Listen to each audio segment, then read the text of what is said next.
4 elite cadets cornered her. The instructor ended the lesson instantly. The heavy doors of the training hall sealed shut behind me with a hiss of compressed air, and I knew in that instant that I was in serious trouble. My name is Hannah Price, 19 years old, and I stood 5 feet and 4 inches tall in a room full of warriors who were each over 8 feet tall. My back hit the cold metal wall before I even understood what was happening. 4 of them. 4 of the best cadets at the Veltharan Military Academy, and every single one of them was looking at me like a problem that needed to be solved. I had come to the sparring hall after hours to practice alone. That was my routine. Every night at 9 in the evening, when the other cadets had returned to their quarters, I slipped down to the empty hall and worked on my footwork. I was the only human at the academy, the only one in the entire history of the school. Humans had only joined the Coalition of Worlds 6 years ago, and I had been chosen for this exchange program because I tested well on stress adaptation, not because I was the strongest or the smartest. I was just a farm girl from Kansas who had somehow earned a flight commission. The 4 cadets spread out in front of me in a loose half-circle. They had planned this. They had waited for me. The main doors had been locked from the inside, which meant no instructor could walk in. No recording device was active. Whatever happened in this room tonight would not officially exist. The leader of the group, a tall, silver-plated warrior named Korath, took 1 step forward. His long mandibles clicked softly as he spoke. His voice was calm, almost polite, and that made it worse. "Cadet Price," he said, "we have been discussing your presence in our squad. My friends and I believe there has been a serious mistake." I kept my face still. My hands were shaking a little, so I pressed them against the wall behind me. I could feel my heart pounding against my ribs. "What mistake would that be?" I asked. "Your people sent you here as a gesture," Korath said. "A symbol of unity between our worlds. But symbols do not belong on a battlefield. And you do not belong in our squad. We have decided to show you, in a clear and simple way, that you should go home." Behind him stood the other 3. Duress was built like a stone tower, all shoulders and weight. He never spoke much, but when he did, it was usually something cruel. Beside him was Javeth, who was smaller than the others but much more clever. He was smiling at me, and his smile was the most frightening thing in the room. The last one was Sithra. She was the only female in the group, and I had once hoped she might understand me. I had been very wrong. She hated me more than any of the males, because she thought my weakness made her own gender look weak by association. I looked at the emergency communication panel across the room. It was 20 feet away. 3 of them could reach it before me. I looked at the weapons rack. Same problem. I looked at the doors, sealed. The only way out was through them. My mind was racing. I could not fight 4 of them at once. Each one outweighed me by at least 300 pounds. Each one had been trained from childhood in combat arts that went back 40,000 years. They were not just larger than me. They were faster, stronger, and better in every way that mattered for close combat. But I had something they did not have. I had been studying them for 3 weeks. Every night in this hall, I had been drilling a very specific movement pattern. Their eyes were set wider apart than human eyes. This meant they had a blind spot right at the center of their chest. If I could stay close to the center of their body, they could not see me clearly. It was a small advantage, maybe the only one I had. "I am not going home," I said quietly. Korath tilted his head. "I am sorry to hear that, because this does not have to be painful, Cadet Price. If you walk to the comm panel right now and file a request for transfer, we will not have to teach you this lesson." "That is not a lesson," I said. "That is 4 of you against 1 of me. That is not how warriors behave." Duress made a low sound in his throat. It might have been a laugh. Javeth stepped forward and his smile grew wider. "Oh, but we are not fighting you, human. We are simply going to show you what happens when a creature who does not belong tries to stand among warriors. You will survive, probably. And tomorrow, when the medical officer asks how you were injured, you will tell him you fell during private training. Because if you say anything else, we will know, and we will visit you again." I felt the cold wall pressing against my shoulder blades. I felt the weight of the air in the room. I felt the silence that came just before something terrible was about to happen. And then I made my choice. If they were going to do this, I was not going to make it easy for them. I was not going to cry. I was not going to beg.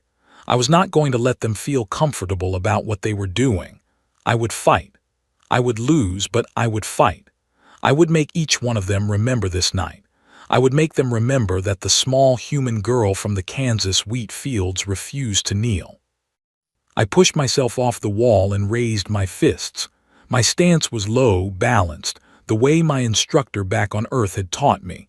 I kept my shoulders loose. I watched Koreth's center of mass, not his eyes. I breathed out slowly. "Come on then," I said, and I was surprised by how steady my voice sounded. "Let us see what 4 warriors look like when they attack one girl." Koreth's mandibles clicked. He took another step forward. So did Duress. So did Sithra, with a small knife in her hand that she should not have been carrying. A real knife. A ceremonial one. The kind that was never meant to leave its sheath inside the academy walls. I watched them close the distance. And then, from 40 feet above us, the observation gallery door opened with a sound like a thunderclap, and the world changed forever. My head snapped upward at the sound of the gallery door slamming open. All 4 of my attackers froze in place. For one long second, nobody moved. Nobody breathed. The only sound in the entire hall was the soft humming of the air recycler above us. Then I saw him. Master-at-Arms Valrek stood at the railing of the observation deck. His single yellow eye looked down on the scene below, and that one eye took in everything. The sealed doors. The 4 cadets forming a half-circle around me. My raised fists. The knife in Sithra's hand. He saw it all in less than a heartbeat, and his face, already carved with old scars, became very still. And then he did something I will never forget as long as I live. He did not take the stairs. He did not press the emergency descent button. He placed one massive hand on the railing of the observation deck, swung his body over the edge, and dropped. 40 feet. He fell like a piece of the sky deciding to come down to earth, and when he landed, the living biopolymer floor of the training hall rippled outward from his feet in a visible wave. I felt the shock of it through my boots. He did not stumble. He did not roll. He landed in a low crouch and then rose to his full height in one smooth motion, and his single yellow eye turned toward the 4 cadets who had just tried to corner me. Nobody in the hall spoke. Nobody dared. Master Valrek walked to the center of the room. His footsteps were soft, surprisingly soft for a creature so large.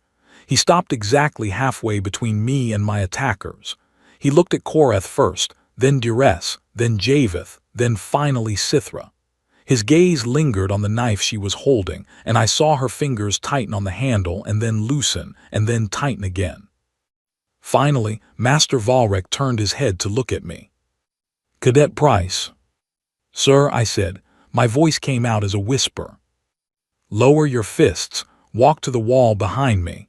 Do not speak unless I speak to you first." I did exactly as he said. I moved around the edge of the room, keeping my eyes on the 4 cadets, and I pressed my back against the wall where he had directed me. My legs were trembling now that the moment of action had passed. I locked my knees to keep them steady.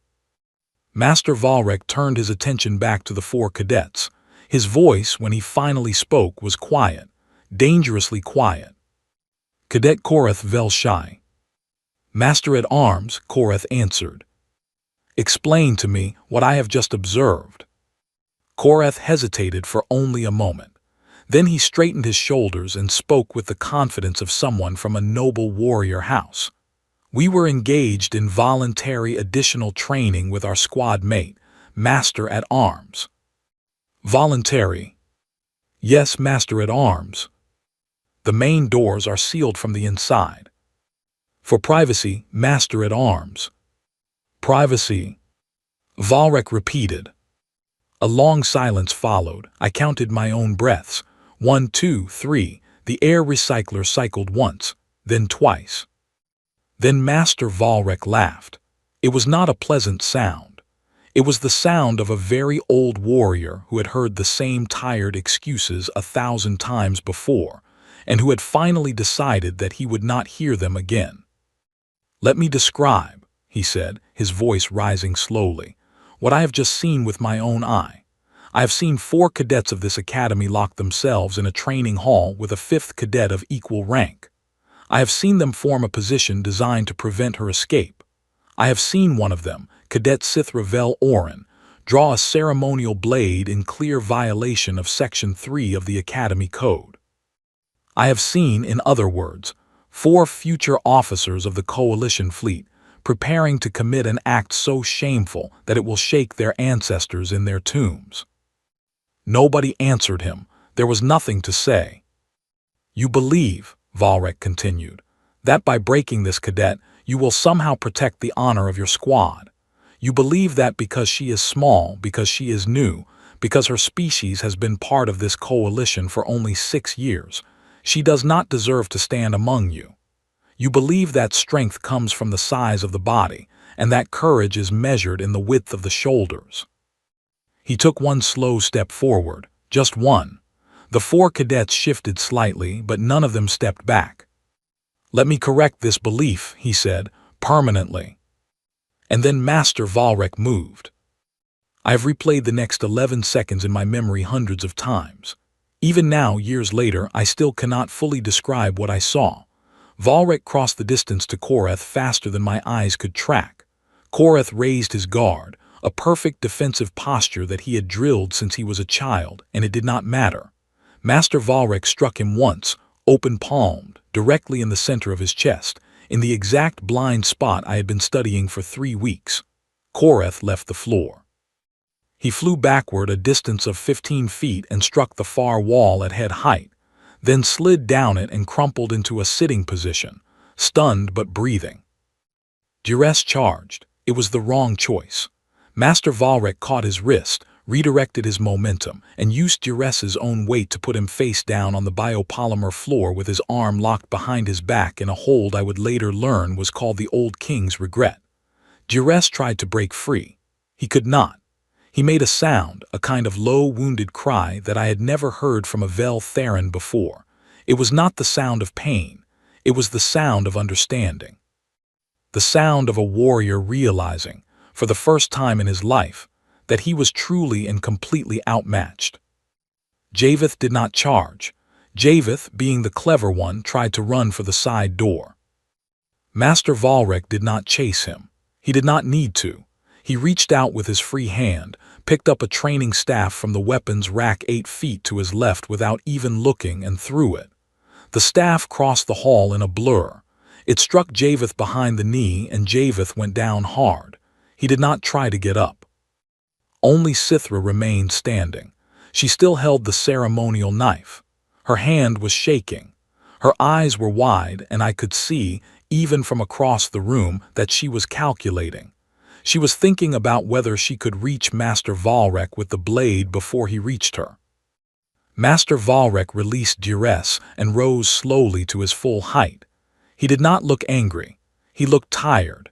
He looked the way my grandfather used to look when he caught me doing something foolish on the farm. "Put it down, cadet," he said to Sithra.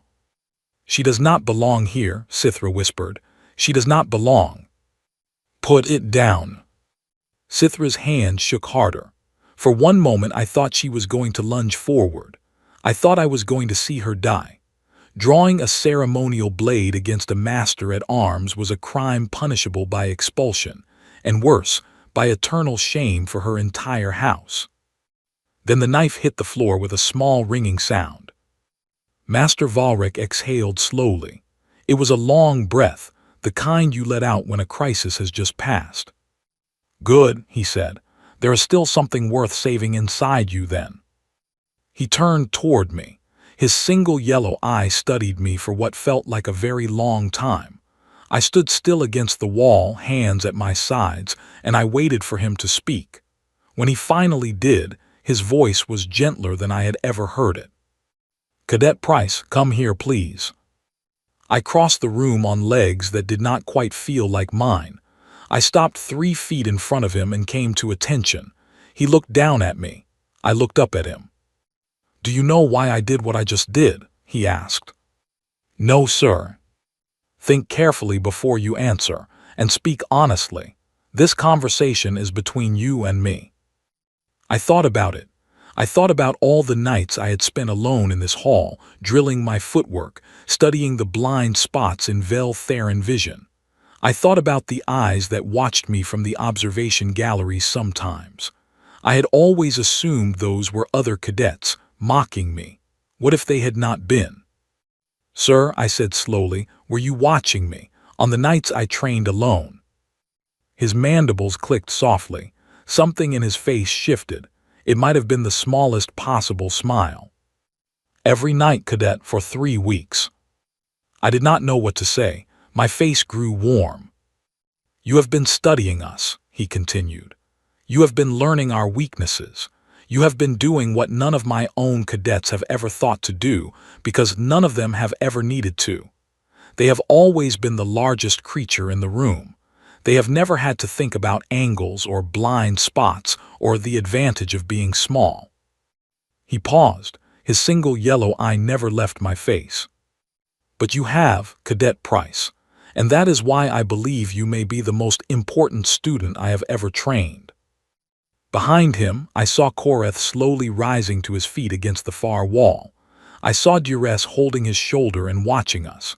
I saw Javeth still on the floor, looking up with an expression I could not read. I saw Sithra standing very still, her empty hands at her sides, her ceremonial knife lying on the floor between her feet. All 4 of them were listening. And I realized, with a strange cold clarity, that everything Master Valrek had just done had not been only for me. It had been for them too. Master Valrek turned slowly and looked at the 4 cadets who had cornered me. His voice, when he spoke to them, was not loud. It did not need to be. "On your feet, all of you now." They obeyed. Koreth pushed himself off the far wall and walked back to the center of the hall, his posture straight despite what had just happened. Duress rose, holding his dislocated shoulder, his face tight with pain. Javeth limped over with one hand pressed to the back of his knee. Sithra stepped forward last, leaving her ceremonial blade on the floor where it had fallen. The 4 of them formed a line in front of Master Valrek. I stood to one side, not sure if I should remain where I was or move away. Valrek gestured for me to stay. I stayed. "Look at her," he said to the 4 cadets. None of them moved. "Look at her," he repeated, and this time there was iron in his voice. "All of you now." 4 massive heads turned toward me. 4 sets of eyes studied my face. I felt my cheeks grow warm again, but I did not look away. I had learned over the past 3 weeks that if you look away from a Vel Theron, they see it as submission. I kept my chin up. "This cadet," Master Valrek said, "weighs approximately 120 pounds. She stands 5 feet and 4 inches tall. Her reflexes are slower than yours. Her eyes see fewer colors than yours. Her ears cannot detect the high-frequency signals that you use to communicate in battle. By every measure of raw physical ability, she is less than any one of you." He paused. The 4 cadets continued to look at me. "And yet," Valrek said, "she was willing to raise her fists against all 4 of you, not because she believed she could win. She knew she could not. She was willing to fight you because she understood something that you do not yet understand. Do any of you know what that something is?" Silence. Master Valrek waited. He let the silence grow heavy. Finally, quietly, Sithra spoke. Her voice was rough. She understood that some things matter more than winning. Valrek turned his yellow eye on her. He studied her for a long moment.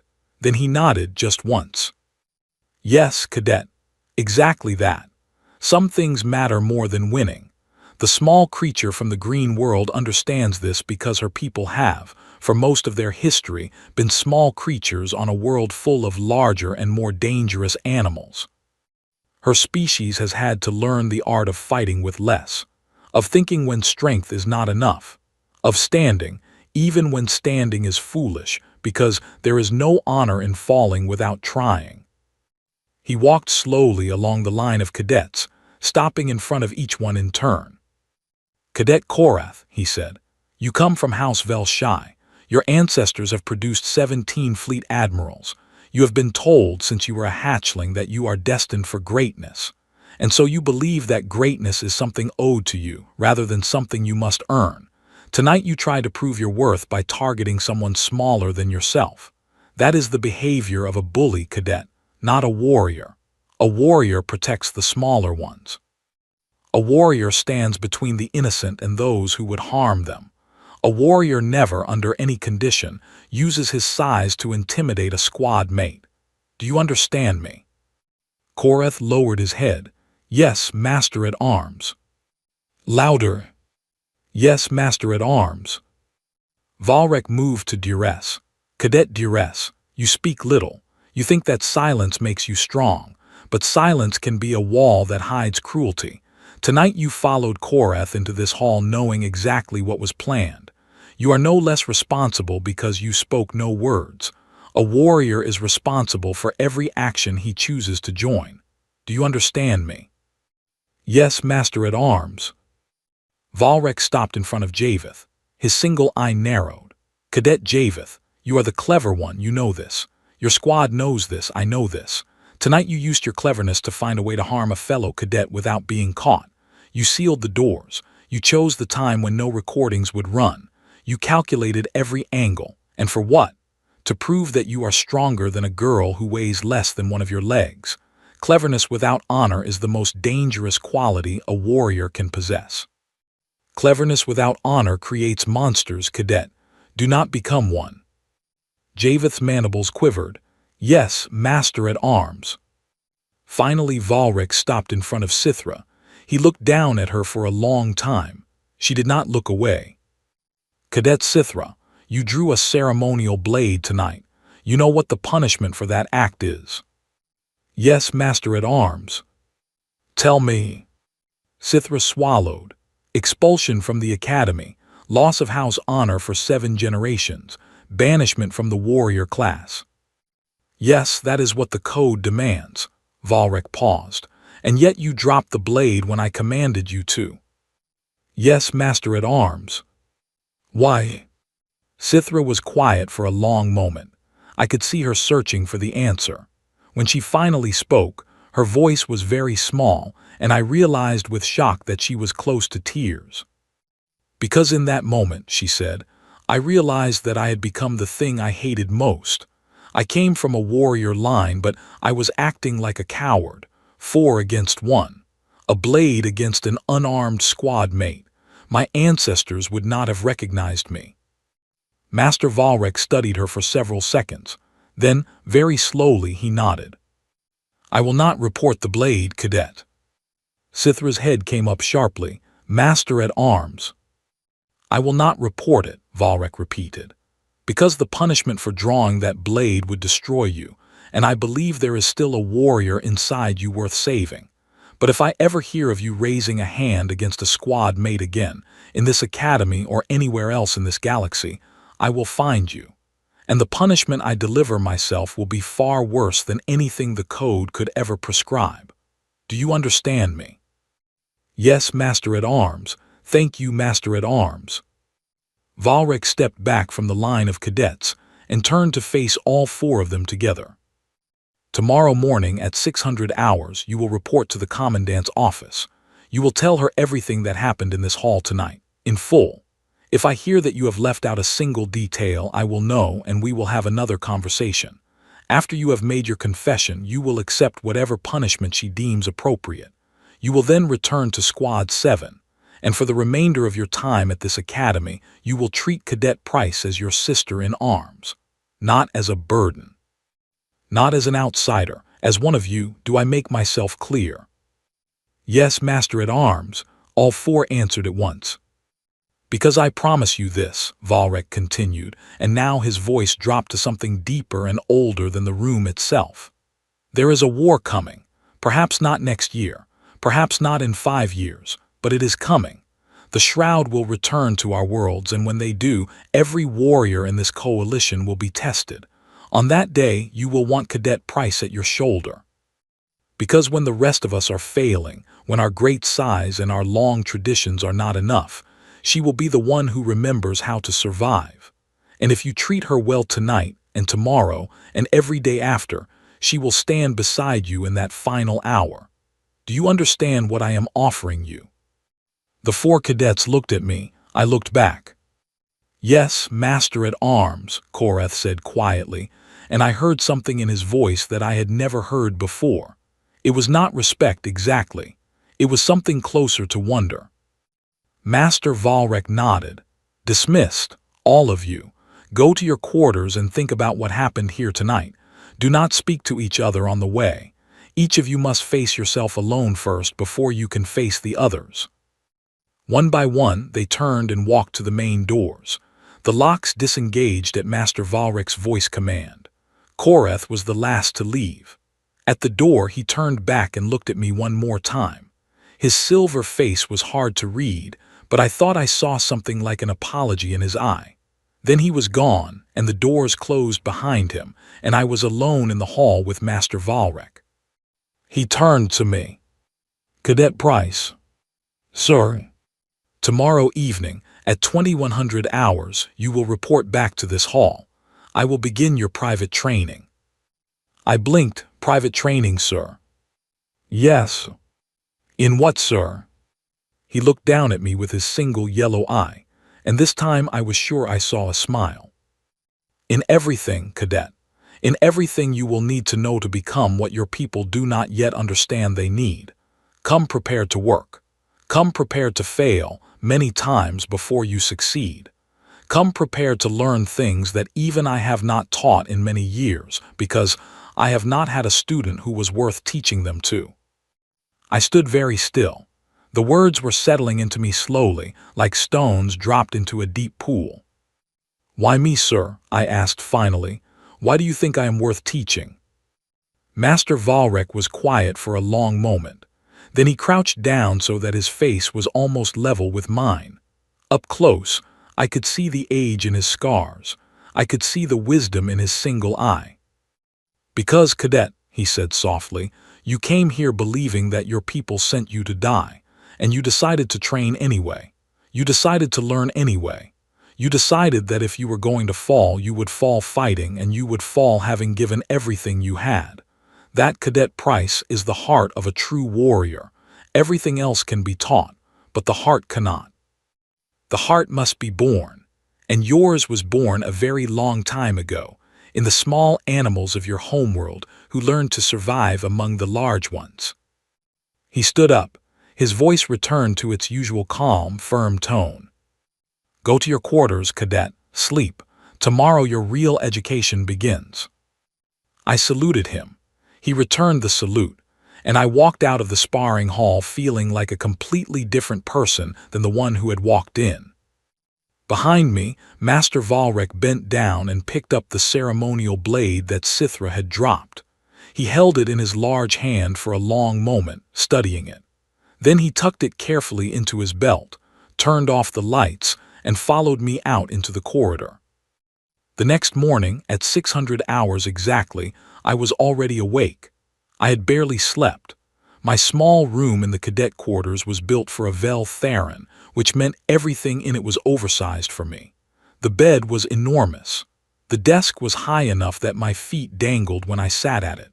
The mirror was mounted so high on the wall that I could only see the top of my own head. I sat on the edge of the bed and waited for the announcement I knew was coming. At 6:15, the Academy-wide communication system activated. A calm, official voice spoke in the formal tongue of the Vel Theron, and then repeated itself in coalition standard for the benefit of the one human on the base. All cadets of Squad 7 will report to the main parade ground at 700 hours.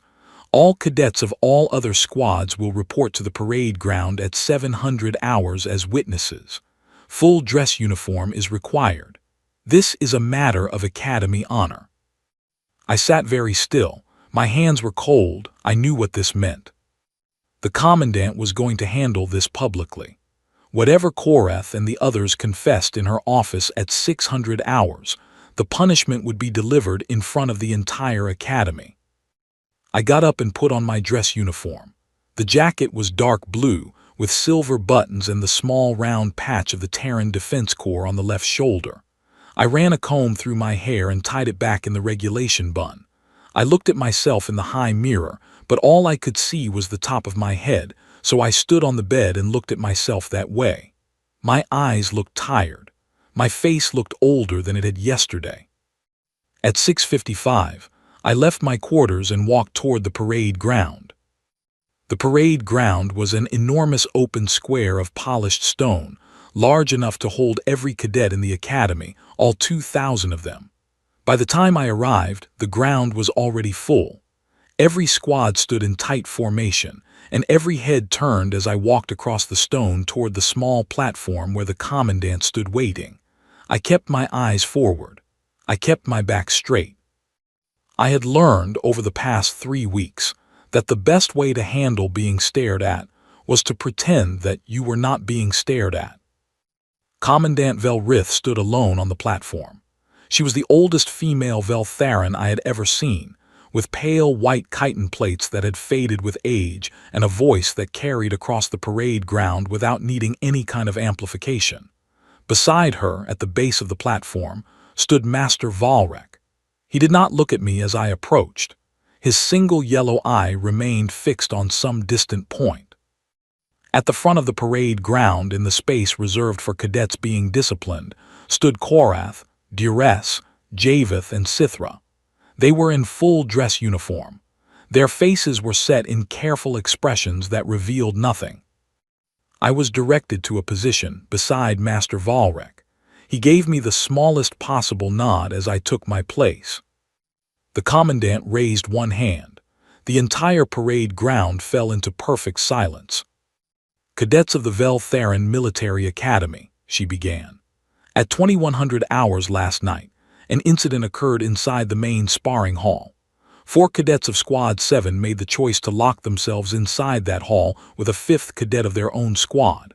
Their intention, by their own confession made to me this morning, was to cause harm to that 5th cadet sufficient to force her to request transfer from this academy. The 5th cadet is Cadet Hannah Price of the Terran Defense Corps, the only human ever admitted to this institution." A low murmur ran through the assembled cadets. The commandant waited for it to fade. "The 4 cadets in question are Cadet Korath Velshai, Cadet Dures Velkhan, Cadet Javeth Velmore, and Cadet Sithra Vel Orin. Each has confessed in full, without attempting to minimize or excuse their conduct. I have considered their confessions carefully, and I have consulted with Master-at-Arms Valrek, who intervened in the incident. The punishment I deliver today is final and may not be appealed." She paused, the silence stretched. "Each of the 4 cadets will be removed from all command track courses for a period of 1 full academic year. During that year, they will serve as support staff in the academy kitchens, the maintenance workshops, and the cleaning crews. They will wear the gray uniform of the service caste. They will not carry weapons. They will not enter the sparring halls except to clean them. They will be reminded daily that a warrior who raises his strength against the smaller is no warrior at all."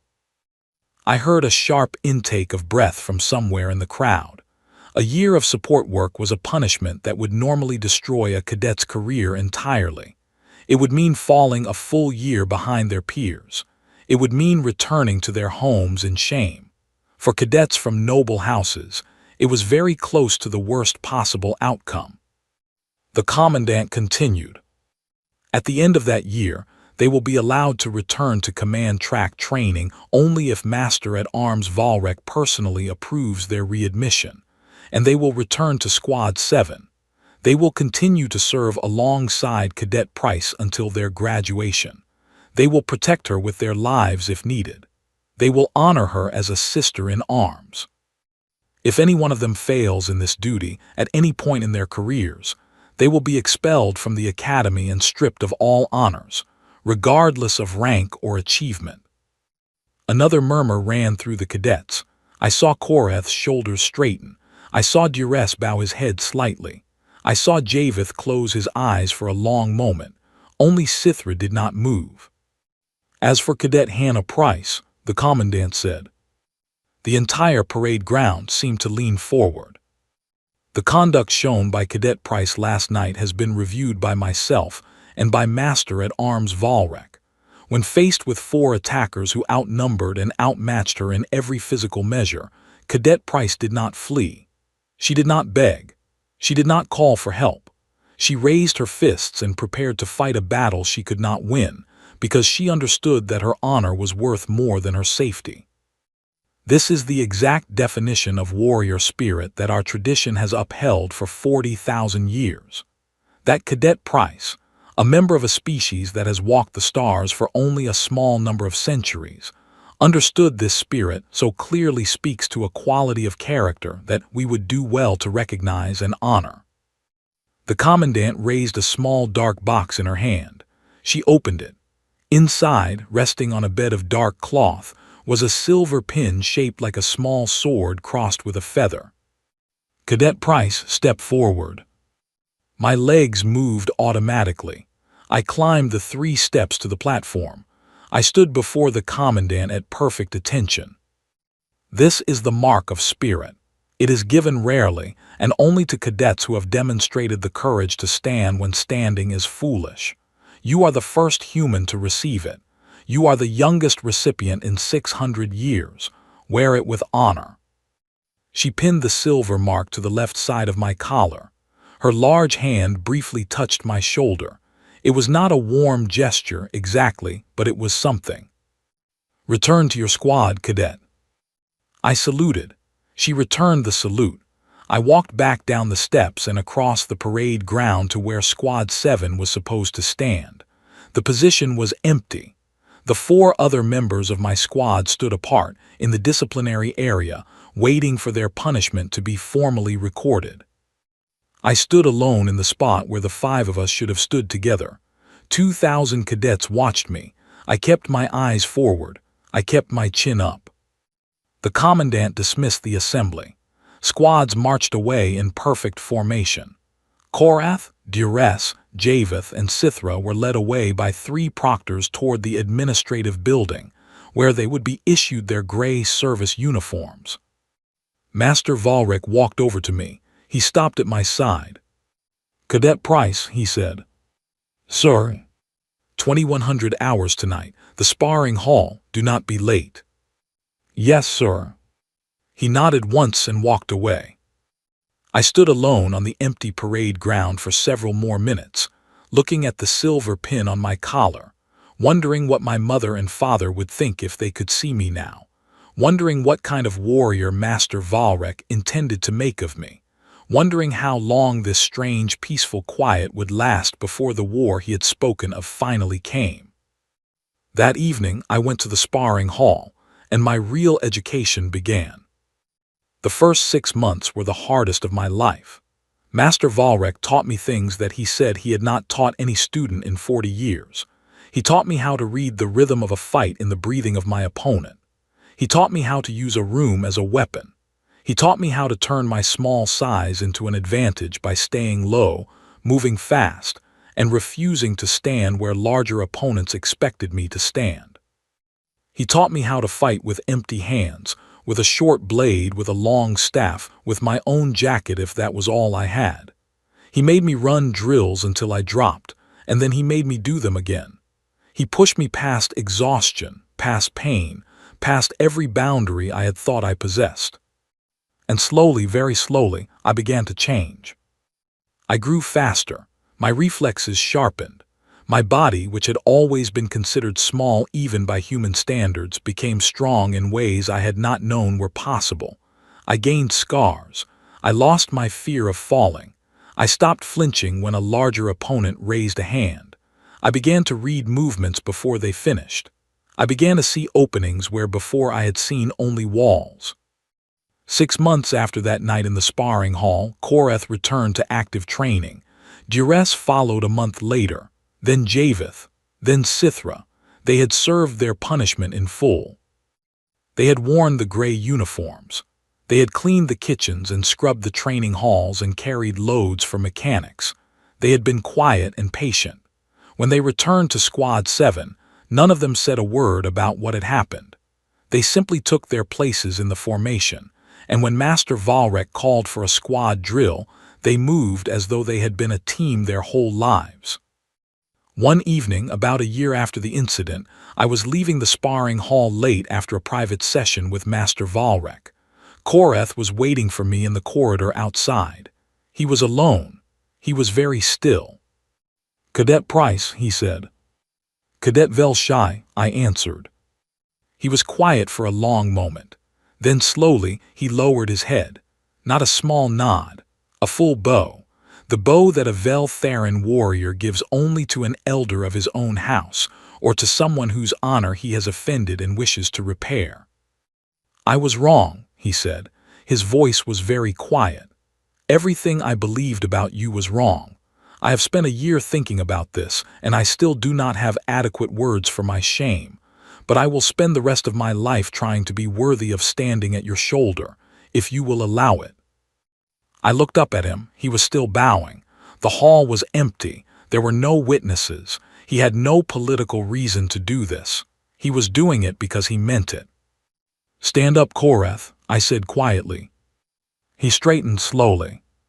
"Stand up," I repeated, "and walk with me back to our quarters. We have training in the morning, and you are my squad leader. I need my squad leader to be rested." Something shifted in his silver face. It might have been relief. It might have been something deeper. "Yes, sister," he said. That was the first time any of them called me sister. It would not be the last. 10 years later, I stood on the bridge of my own ship, and I watched the stars streaming past through the forward viewport. My name is now Commander Hannah Price. I am 29 years old. I am the captain of the coalition cruiser named the Silver Horizon, and I am, depending on who you ask, either humanity's greatest gift to the joint fleet or the most stubborn officer in the entire chain of command. Both things are probably true. I have made peace with both. We were 6 hours out from Kesh Prime, running at maximum transit speed. The shroud had returned, just as Master Valrek said they would. It had taken 9 years, not 10, which meant the old master had been generous in his estimate. They had crossed the outer boundary of the coalition 3 months ago, and they had been eating their way through our defensive lines ever since. Kesh Prime was the next target. The academy where I had trained, the world where my squad mates had been born, the place where Master Valrek now lay buried beneath the southern cliffs at the age of 252. He had passed away 2 years ago, in his own bed, surrounded by 60 years of former students who had made the pilgrimage when word spread that the old master was fatting. I had been there. I had held his dry, papery hand at the end. When he looked at me with that single yellow eye, clouded now by age, he had whispered something to me in a voice so soft that only I could hear it. "The weight of your will, cadet, remember." Those were the last words he spoke to anyone. I had remembered them every single day since. My squad was with me on the bridge, all 4 of them, or rather 3 of them. Javeth had fallen 2 years ago at the Battle of Thren Gate, going into a breached airlock to buy time for Duress to pull 8 of my human marines to safety. I had written the letter to his house myself, in his own tongue, and I had delivered it in person to his mother. She was 11 feet tall, 300 years old, and she had taken my small human hands in her large chitin ones and said, "My son told me before he deployed that he would follow you anywhere. I did not understand until this moment. Now I do." Koreth stood behind my command chair. He was my executive officer now, my second in command. His silver plating was scarred in several places from old battles. He translated Vel Therin fleet doctrine into something my human officers could work with, and when they made mistakes, He corrected them with a patience that the 19-year-old version of himself would not have recognized. In private, he called me sister. In public, he called me captain. Last spring, when his first child hatched, I was there in the birthing chamber with his bonded mate. The child's clan name, the name it would carry for its entire life, was Prisseth. It meant, in the old tongue, one who stands when standing is foolish.